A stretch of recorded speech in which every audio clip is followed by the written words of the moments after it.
আরে high high গোয়াল গোয়াল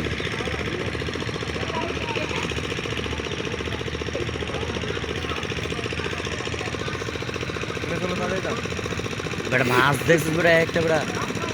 মাছ দেখে তো আবার যাইতে মন চাইছে ঘুরে বেড়া দিয়েছে গরিব তলতে যাচ্ছে সেখানে মাছের এই মাছটা একবার জ্বালাই এই মিজান এই রাশেদ এই মাছ দেখে তো আমারই নাম তো মন চাইতেছে ভাই আমার সারো তোমরা আমি এমন লাভ দিমু আমার নাম আমি বয়লাটা ধরে নিয়ে আসি সরকারি জায়গায় নাম করতে পড়ছে আমরা নেমে যাই গা আমরা মাছ ধরি হ্যাঁ বিক্রি করার লেগে তো সাথে নামও যাবা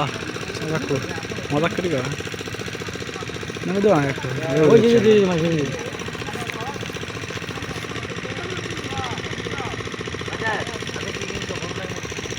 পাঙ্গাস